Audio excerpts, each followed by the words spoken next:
Idli danger ಅನ್ನೋದಾಯ್ತು, ಕಲ್ಲಂಗಡಿ ಆಯ್ತು, ಹಸಿರು ಬಟಾಣಿಯ ಸರದಿ ಆಯ್ತು, ಈಗ ಪನ್ನೀರ್ ಡೇಂಜರ್. ಬೆಲ್ಲದಲ್ಲೂ ಕೂಡ ಕೆಮಿಕಲ್ಸ್ ಗಳನ್ನ ಬಳಸಲಾಗ್ತಾ ಇದೆ ಅನ್ನುವಂತಹ ಮಾಹಿತಿ ಸದ್ಯ ಸಿಗ್ತಾ ಇರುವಂತದ್ದು. ಹೊಸ ವರ್ಷದ ಕೇಕ್ಗಳಲ್ಲಿ ಡೇಂಜರಸ್ ಕಲರ್ ಗಳನ್ನ ಬಳಕೆ ಮಾಡಿರುವ ವಿಚಾರ. ಸಿಂಥೆಟಿಕ್ ಪೊಟ್ಯಾಷಿಯಂ ಕ್ಲೋರೈಡ್ ನಂತಹ ರಾಸಾಯನಿಕಗಳಿಂದ ಕೂಡಿರುವ ಉಪ್ಪು ಕೇರಳದಿಂದ ಬರುವಂತಹ ತಿಂಡಿಗಳಲ್ಲಿ ವಿಷಕಾರಿ ಅಂಶ ಪತ್ತೆಯಾಗಿದೆ. ಕೊಳೆತು ನಾರ್ತಾ ಇದ್ದಂತಹ ಚಿಕನ್ ಬಳಸುತ್ತಿವೆ ಅನೇಕ ಹೋಟೆಲ್ಗಳು. ಇಲ್ಲಿ ಸಾವಯವ ಅನ್ಕೊಂಡ್ ತಿಂತಾ ಇರುವಂತಹ ತರಕಾರಿ ಸೇಫ್ ಅಲ್ಲ. ಈ ರೀತಿ ನ್ಯೂಸ್ಗಳು ಮೊದಲು ಆಗೊಮ್ಮೆ ಈಗೊಮ್ಮೆ ನೋಡೋಕ್ ಸಿಗ್ತಿದ್ವು. ಆದ್ರೆ ಇತ್ತೀಚೆಗೆ ಪ್ರತಿನಿತ್ಯ ಈ ರೀತಿ ಆಘಾತಕಾರಿ ನ್ಯೂಸ್ ಗಳನ್ನ ನೋಡ್ತಾನೆ ಇದೀವಿ. ಪ್ರತಿನಿತ್ಯ ಆಹಾರ ಕಲಬೆರಕೆ, ಕೊಳಕು ಆಹಾರಕ್ಕೆ ಸಂಬಂಧಪಟ್ಟ ಒಂದಲ್ಲ ಒಂದು ವಿಡಿಯೋ ಸೋಷಿಯಲ್ ಮೀಡಿಯಾದಲ್ಲಿ ವೈರಲ್ ಆಗ್ತಾನೆ ಇದೆ. ಅದರಲ್ಲೂ ವಿಜಯಲಕ್ಷ್ಮಿ ಶಿಬ್ರೂರ್ ಮೇಡಮ್ ಅಂತೂ ಇಂತ ನೂರಾರು ಜಾಲಗಳನ್ನ ಬಯಲಿಗೆಳೆಯೋ ಪ್ರಯತ್ನ ಮಾಡ್ತಾನೆ ಇದ್ದಾರೆ. ನಿಮ್ಮ ಹೃದಯಾಘಾತಕ್ಕೆ ಕಾರಣ ಆಗುತ್ತೆ.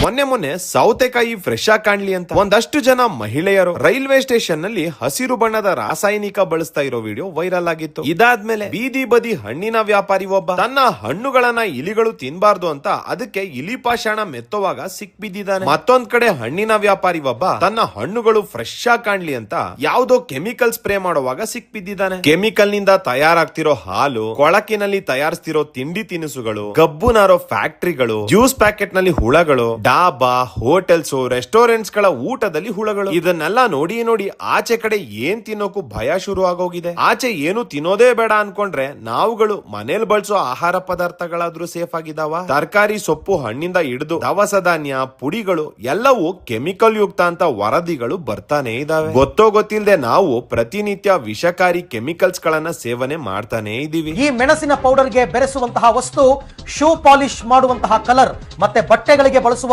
Sudan chemical. ಇಷ್ಟೆಲ್ಲ ಆದ್ರೂ ಇದಕ್ಕೆಲ್ಲ ಕಡಿವಾಣ ಹಾಕೋದ್ರಲ್ಲಿ ನಮ್ಮ ಸರ್ಕಾರಗಳು, ಸಂಬಂಧಪಟ್ಟ ಇಲಾಖೆಗಳು ಯಾಕೆ ವಿಫಲ ಆಗ್ತಿದಾವೆ? ಜನರ ಜೀವಕ್ಕೆ ಕುತ್ತು ತರ್ತಿರೋ ಇಂಥವ್ರ ಮೇಲೆ ಕಠಿಣ ಕ್ರಮ ಯಾಕಾಗ್ತಿಲ್ಲ? ಅಂಡ್ ಅತಿ ಮುಖ್ಯವಾಗಿ ನೀವು ನಿಮ್ಮ ಆರೋಗ್ಯ ಕಾಪಾಡ್ಕೊಳ್ಳಕ್ಕೆ ಇದರಿಂದ ಆದಷ್ಟು ಸೇಫ್ ಆಗೋಕೆ ಏನೆಲ್ಲ ಕ್ರಮ ತಗೋಬಹುದು? ಈ ಎಲ್ಲಾ ವಿಚಾರಗಳ ಬಗ್ಗೆ ಸಂಪೂರ್ಣ ಮಾಹಿತಿ ನೀಡೋ ಪ್ರಯತ್ನ ಮಾಡಿದೀನಿ. ವಿಡಿಯೋ ಲೆಂತ್ ಸಿಕ್ಕಾಪಟ್ಟೆ ಜಾಸ್ತಿ ಆಯ್ತು ಅಂತ ಸ್ಕಿಪ್ ಮಾಡದೆ ನಿಮ್ಮ ಆರೋಗ್ಯಕ್ಕೋಸ್ಕರ ದಯವಿಟ್ಟು ನಿಮ್ಮ ಅಮೂಲ್ಯವಾದ ಸಮಯವನ್ನ ಕೊಟ್ಟು ವಿಡಿಯೋನ ಕೊನೆ ತನಕ ನೋಡ್ರಪ್ಪ.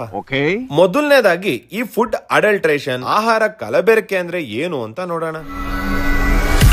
ನಾವು ಸೇವನೆ ಮಾಡೋ ಆಹಾರದ ಜೊತೆ ಕಳಪೆ ಪದಾರ್ಥಗಳು, ಕೆಮಿಕಲ್ಸ್ ಗಳು, ಅಪಾಯಕಾರಿ ಬಣ್ಣಗಳು, ನಕಲಿ ಪದಾರ್ಥಗಳನ್ನ ಮಿಶ್ರಣ ಮಾಡೋದಕ್ಕೆ ಕಲಬೆರಕೆ ಅಂತಾರೆ. ಇದನ್ನ ಒಂದಷ್ಟು ವ್ಯಾಪಾರಿಗಳು ಅತಿಯಾದ ಲಾಭ ಪಡಿಲಿಕ್ಕೆ ಮಾಡಿದ್ರೆ, ಇನ್ ಕೆಲವೊಬ್ರು ಪದಾರ್ಥ ನೋಡ್ಲಿಕ್ಕೆ ಚೆನ್ನಾಗ್ ಕಾಣ್ಲಿ ಅಂತ ಮಾಡ್ತಾರೆ. ಮತ್ತೆ ಕೆಲವರು ಪದಾರ್ಥ ಬೇಗ ಎಕ್ಸ್ಪೈರ್ ಆಗದೆ ಇರ್ಲಿ, ಅದ್ರ ಶೆಲ್ಫ್ ಲೈಫ್ ಜಾಸ್ತಿ ಆಗ್ಲಿ ಅನ್ನೋ ಕಾರಣಕ್ಕೆ ಈ ಕೆಲಸ ಮಾಡ್ತಾರೆ. ಉದಾಹರಣೆಗೆ urea, detergent, starch, synthetic chemicals ಗಳನ್ನ ಮಿಕ್ಸ್ ಮಾಡಿರೋ ಹಾಲು, ಬ್ರೈಟ್ ಆಗಿ ಕಾಣ್ಲಿ ಅಂತ ಸಿಂಥೆಟಿಕ್ ಕಲರ್ಸ್ ಮಿಕ್ಸ್ ಮಾಡಿರೋ ಅರಿಶಿಣ, ಇಟ್ಟಿಗೆ ಪುಡಿ, ಕಲರ್ ಕೆಮಿಕಲ್ಸ್ ಮಿಕ್ಸ್ ಮಾಡಿರೋ ಖಾರದ ಪುಡಿ, ಶುಗರ್ ಸಿರಪ್ ಮಿಕ್ಸ್ ಮಾಡಿರೋ ಜೇನುತುಪ್ಪ, ಸಿಂಥೆಟಿಕ್ ಫ್ಯಾಟ್ ಹಾಗೂ ಸ್ಟಾರ್ಚ್ ಬಳಸಿ ತಯಾರಿಸಿರೋ ಪನ್ನೀರು, ಹಿಂಗೆ ಲಿಸ್ಟ್ ಮುಂದುವರಿತಾ ಹೋಗುತ್ತೆ. ಮೊದಲಿಗೆ ಈ ಗ್ರೌಂಡ್ ಲೆವೆಲ್ ಇಂದ ನೋಡೋಣ. ನಮ್ಮ ಭಾರತ ಸ್ಟ್ರೀಟ್ ಫುಡ್ಸ್ ಗೆ ಸಿಕ್ಕಾಪಟ್ಟೆ ಫೇಮಸ್. ಪಾನಿಪುರಿ, ಮಸಾಲ್ ಪುರಿ, ಗೋಬಿ ಮಂಚೂರಿ, ಸಮೋಸ, ಜಿಲೇಬಿ, ವಡಾಪಾವ್, ಇನ್ನು ಅನೇಕ ರೀತಿಯ ರುಚಿಯಾದ ಚಾಟ್ಸ್ ಗಳನ್ನ ನಮ್ಮ ಜನ ಪ್ರತಿನಿತ್ಯ ತಿಂತಾನೆ ಇರ್ತಾರೆ, ತಮ್ಮ ಮಕ್ಕಳಿಗೂ ತಿನ್ನಿಸ್ತಾ ಇರ್ತಾರೆ. ಆದ್ರೆ ಈ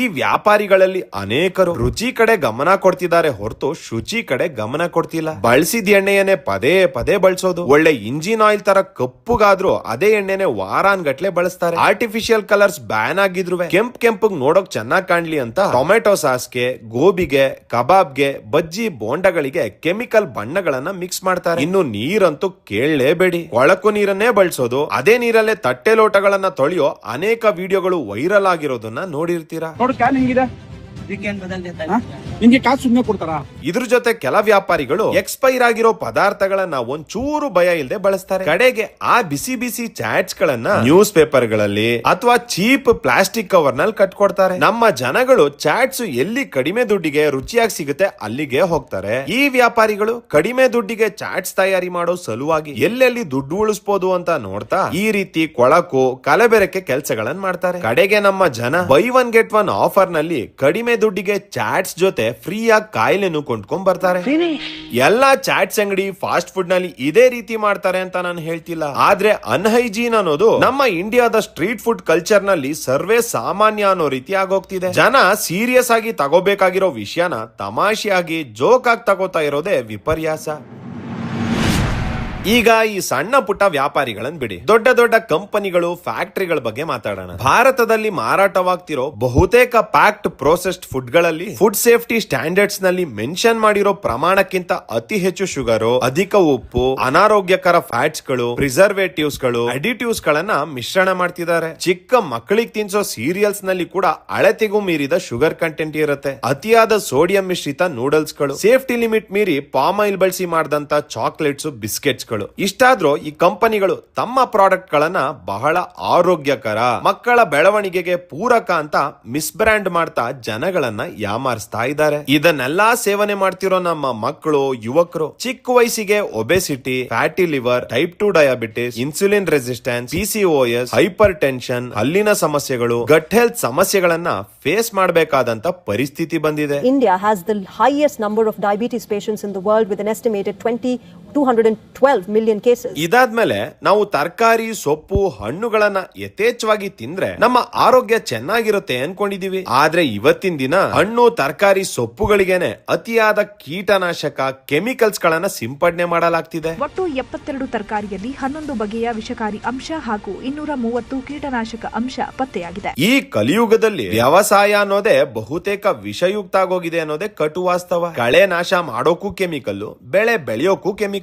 ಒಂದು ಬೆಳೆ ಬೆಳೆದು ಕಟ್ಟಿಂಗ್ ಆಗೋ ತನಕ ನಾನಾ ತರದ ಕೀಟನಾಶಕ, ಕೆಮಿಕಲ್ಸ್ ಗಳನ್ನ ಸಿಂಪಡಣೆ ಮಾಡ್ತಾರೆ. ಬಹುತೇಕ ಕಡೆಗಳಲ್ಲಿ ತರಕಾರಿ, ಸೊಪ್ಪು ಹಸಿರು ಕಲರ್ ಕಾಣ್ಲಿ ಅಂತ ಆರ್ಟಿಫಿಷಿಯಲ್ ಕಲರ್ ನಲ್ಲಿ ಅಜ್ಜಿರ್ತಾರೆ. ಬೇಗ ಒಣಗದೇ ಇರ್ಲಿ ಅಂತ ಕೂಡ ಕೆಮಿಕಲ್ ಸ್ಪ್ರೇ ಮಾಡಿರ್ತಾರೆ. ಇದೆಲ್ಲದಕ್ಕಿಂತ ಭಯಾನಕ ಅಂದ್ರೆ ಕೆಲವೊಂದಷ್ಟು ಹಣ್ಣುಗಳನ್ನ ಇಲ್ಲಿಗಲ್ ಆಗಿರೋ ಕೆಮಿಕಲ್ ಬಳಸಿ ಆರ್ಟಿಫಿಷಿಯಲ್ ಆಗಿ ಮಾಗಿಸ್ತಾರೆ. ಈ ಕೆಮಿಕಲ್ ಮನುಷ್ಯನ ಹೊಟ್ಟೆ ಒಳಗೆ ಸೇರಿದ್ರೆ ಕ್ಯಾನ್ಸರ್ ಉಂಟಾಗುವ ಸಾಧ್ಯತೆಗಳು ಇರುತ್ತೆ ಅಂತಾರೆ ಸಾಂಕ್ರಾಮಿಕ ರೋಗ ತಜ್ಞರು. ಈ ರೀತಿ ನಾವು ಸುದೀರ್ಘ ಕಾಲ ಈ ಕೆಮಿಕಲ್ ಬಳಸಿರೋ, ಪೆಸ್ಟಿಸೈಡ್ ಸಿಂಪಡಣೆ ಮಾಡಿರೋ ತರಕಾರಿ, ಹಣ್ಣು, ಸೊಪ್ಪುಗಳು ಇವನ್ನ ಸೇವನೆ ಮಾಡ್ತಾ ಹೋದ್ರೆ ನರ ಸಂಬಂಧಿತ ಕಾಯಿಲೆಗಳು, ಹಾರ್ಮೋನ್ ಸಮಸ್ಯೆಗಳು, ಮಕ್ಕಳಾಗದೆ ಇರೋದು, ಮಕ್ಕಳ ಬೆಳವಣಿಗೆ ಮೇಲೆ ಪರಿಣಾಮ ಬೀರೋದು, ಎಲ್ಲದಕ್ಕಿಂತ ಕ್ಯಾನ್ಸರ್ ಕಾಯಿಲೆಗೆ ತುತ್ತಾಗ್ತೀವಿ ಅಂತ ವೈದ್ಯಕೀಯ ಸಂಶೋಧನೆಗಳು ತಿಳಿಸಿದಾವೆ. ಅಂಡ್ ನಾವು ತರಕಾರಿಗಳನ್ನ 2-3 ಬಾರಿ ತೊಳೆದ ಮಾತ್ರಕ್ಕೆ ಸಂಪೂರ್ಣವಾಗಿ ಅದಕ್ಕೆ ಸಿಂಪಡಣೆ ಮಾಡಿರೋ ಕೆಮಿಕಲ್ಸ್ ಹೋಗ್ಬಿಡೋದಿಲ್ಲ. ಒಂದಷ್ಟು ಪ್ರಮಾಣದ ಪೆಸ್ಟಿಸೈಡ್ಸ್ ನಮ್ಮ ದೇಹವನ್ನ ಸೇರುತ್ತೆ ಅಂತ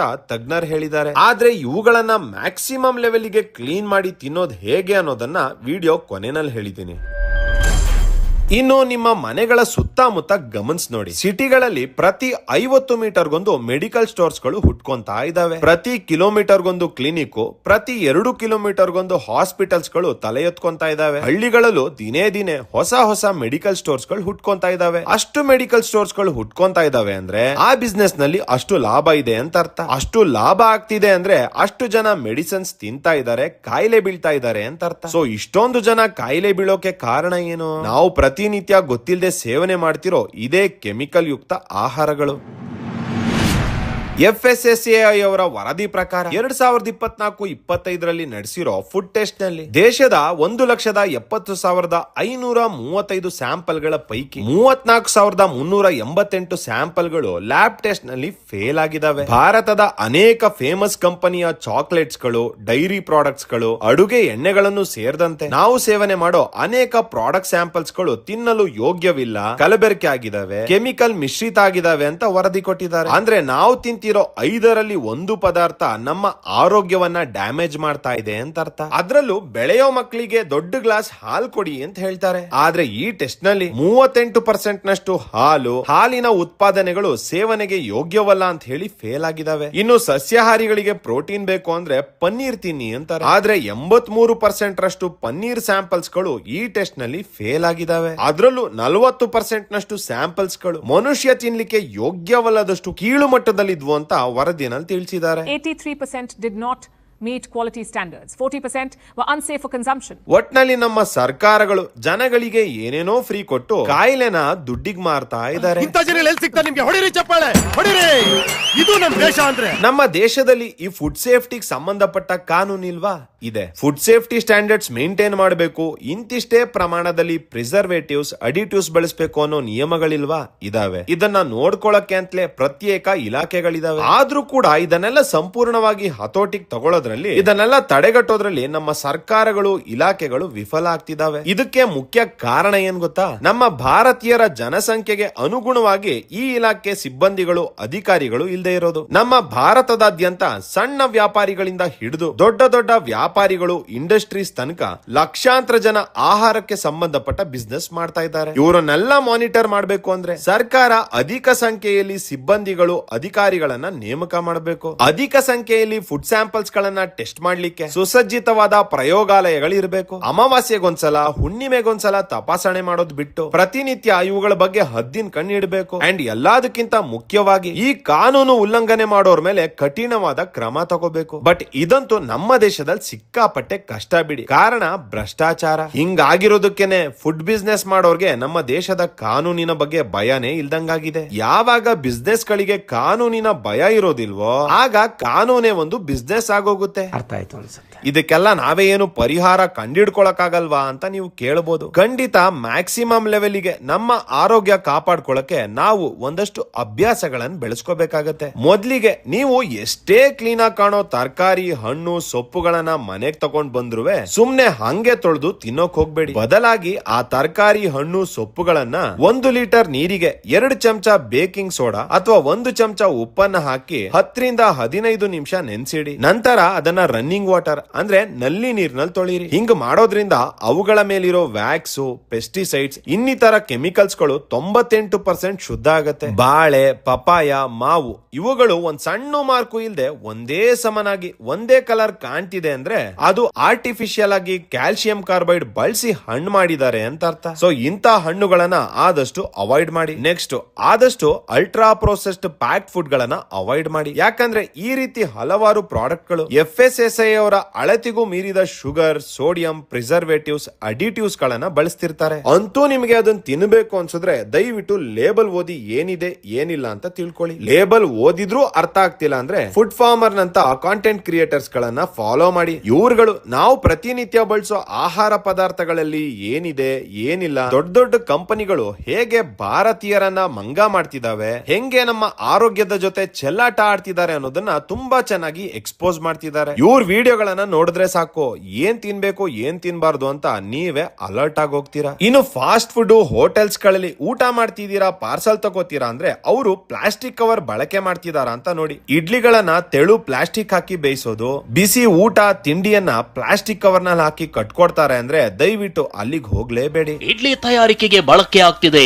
ಪ್ಲಾಸ್ಟಿಕ್, ಸದ್ದಿಲ್ಲದೆ ಬರ್ತಿದೆ ಕ್ಯಾನ್ಸರ್. ಪಾರ್ಸಲ್ಗೆ ಕಪ್ಪು ಕಲರ್ ಕಂಟೈನರ್ಸ್ ಬಳಸುವಂತ ಯಾವುದೇ ಹೋಟೆಲ್ಸ್ ಗಳಲ್ಲೂ ಫುಡ್ ಆರ್ಡರ್ ಮಾಡಲೇಬೇಡಿ. ಈ ಕಪ್ಪು ಬಣ್ಣದ ಪ್ಲಾಸ್ಟಿಕ್ ಕಂಟೈನರ್ಸ್ ಗಳನ್ನೆಲ್ಲ ಎಲೆಕ್ಟ್ರಾನಿಕ್ ವೇಸ್ಟ್ ನಿಂದ ಮಾಡಿರ್ತಾರೆ. ಅಂಡ್ ಇದು ಮನುಷ್ಯನ ಆರೋಗ್ಯಕ್ಕೆ ಎಷ್ಟು ಹಾನಿಕಾರಕ ಅಂತ ಒಂದ್ಸಲ ನೀವೇ ಗೂಗಲ್ ನಲ್ಲಿ ಚೆಕ್ ಮಾಡಿ. ಇದಾದ್ಮೇಲೆ ಆಚೆ ಕಡೆ ಚಾಟ್ಸ್ ತಿಂತೀರಾ ಅಂದ್ರೆ ಅವರು ಯಾವ ಎಣ್ಣೆ ಬಳಸ್ತಾ ಇದ್ದಾರೆ, ಅದ್ರ ಸ್ಥಿತಿ ಹೇಗಿದೆ ಅಬ್ಸರ್ವ್ ಮಾಡಿ. ಕಪ್ಪು ಎಣ್ಣೆ ಬಳಸೋದು, ಹೈಜೀನ್ ಮೇಂಟೈನ್ ಮಾಡದೇ ಇರೋದು, ಅಕ್ಕಪಕ್ಕದಲ್ಲಿ ಇಲಿ ಹೆಗ್ಣಗಳು ಜಿರ್ಲೆಗಳು ಓಡಾಡೋದು, ಆಹಾರಗಳನ್ನ ಮುಚ್ಚದೆ ಓಪನ್ ಆಗಿಟ್ಟಿರೋದು, ಕೊಳಕು ನೀರನ್ನು ಇಟ್ಕೊಂಡಿರೋದು, ಇದನ್ನೆಲ್ಲ ಕಂಡ್ರೆ ದಯವಿಟ್ಟು ಅಂತ ಅಂಗಡಿಗಳಿಂದ ದೂರ ಉಳಿರಿ. ತುಂಬಾ ಜನಕ್ಕೆ ಇದೆಲ್ಲವೂ ಗೊತ್ತಿದೆ, ಆದ್ರೆ ಅವ್ರ ವಾದ ಏನ್ ಗೊತ್ತಾ? ಹೋಗ್ಗುರು ಈ ತರ ನೋಡ್ತಾ ಹೋದ್ರೆ ಏನು ತಿನ್ನ ಹಂಗೆ ಇಲ್ಲ, ಇವೆಲ್ಲ ತಲೆ ಕೆಡ್ಸ್ಕೊಂಬಾರ್ದು, ಸಿಕ್ಕಿದೆಲ್ಲ ತಿಂತಾ ಇರಬೇಕು, ಯಾವತ್ತೋ ಸಾಯಕ್ ಈಗ್ಲೇ ಯಾಕೆ ಟೆನ್ಷನ್ ತಗೋಬೇಕು ಅನ್ನೋದು ಇವ್ರ ಪರ್ಸ್ಪೆಕ್ಟಿವ್. ಮನುಷ್ಯ ಕಾಯಿಲೆ ಬೀಳದೆ ಇರೋ ತನಕ ಹಿಂಗೆ ಮಾತಾಡೋದು. ಒಂದು ಸಲ ವಾಸಿನೇ ಮಾಡ್ಕೊಳಕ್ ಆಗದೆ ಇರೋಂತ ಕಾಯಿಲೆಗೆ ತುತ್ತಾಗ್ತಾನಲ್ಲ ಆಗ ಅವನಿಗೆ ಇದ್ರ ಗಾಂಭೀರ್ಯತೆ ಅರ್ಥ ಆಗೋದು. ಸೊ ಎಲ್ಲಿವರೆಗೆ ನಮ್ಮ ಜನಗಳು ಇದನ್ನ ಗಂಭೀರವಾಗಿ ಪರಿಗಣಿಸಲ್ಲ, ಎಲ್ಲಿವರೆಗೆ ಎಲ್ರು ಧ್ವನಿ ಎತ್ತಲ್ಲ, ಎಲ್ಲಿವರೆಗೆ ನಾವುಗಳು ಪ್ರಶ್ನೆ ಮಾಡಲ್ಲ, ಅಲ್ಲಿವರೆಗೂ ಸರ್ಕಾರ ಇದ್ರ ಬಗ್ಗೆ ಗಮನ ಹರಿಸಲ್ಲ. ಸೊ ಇಂಥದ್ದನ್ನೆಲ್ಲ ಕಂಡಾಗ ಇಮ್ಮಿಡಿಯೇಟ್ ಆಗಿ ವಿಡಿಯೋ ಮಾಡಿ ಅದನ್ನ ಪ್ರಶ್ನೆ ಮಾಡಿ. ಇವತ್ತಿನ ದಿನ ಸೋಷಿಯಲ್ ಮೀಡಿಯಾಗಿಂತ ಪವರ್ಫುಲ್ ಮಾಧ್ಯಮ ಮತ್ತೊಂದಿಲ್ಲ. ಅಂಡ್ ಬರೀ ವಿಡಿಯೋಗಷ್ಟೇ ನಿಲ್ಲಿಸ್ತೆ FSSAI ಅವರ ವೆಬ್ಸೈಟ್ ನಲ್ಲಿ ಅಥವಾ ಆಪ್ ಮೂಲಕ ಅಥವಾ ಸಹಾಯವಾಣಿ ಮೂಲಕ ಕಂಪ್ಲೇಂಟ್ ಅನ್ನ ರಿಜಿಸ್ಟರ್ ಮಾಡಿ. ದೇಶದಾದ್ಯಂತ ದೂರುಗಳ ಸಂಖ್ಯೆ ಹೆಚ್ಚಾಗ್ತಾ ಹೋದ್ರೆ ನಮ್ಮ ಸರ್ಕಾರ ವಿಧಿ ಇಲ್ಲದೆ ಕಟ್ಟುನಿಟ್ಟಾದ ಕ್ರಮ ತಗೊಳ್ಳೇಬೇಕಾಗತ್ತೆ. ಸಾಧ್ಯವಾದ್ರೆ ಈ ವಿಡಿಯೋನ ನಿಮ್ಮ ಪ್ರೀತಿ ಪಾತ್ರರಿಗೆ ಶೇರ್ ಮಾಡೋ ಮೂಲಕ ಅವರನ್ನು ಎಚ್ಚರಿಸುವಂತ ಕೆಲಸ ಮಾಡಿ. ಹಂಗೆ ನಿಮ್ಮ ಅಭಿಪ್ರಾಯವನ್ನ ಕಮೆಂಟ್ಸ್ ನಲ್ಲಿ ತಿಳಿಸಿ ಅಂತ ಹೇಳ್ತಾ ಇವತ್ತಿನ ವಿಡಿಯೋನ ಮುಗಿಸ್ತಾ ಇದ್ದೀನಿ.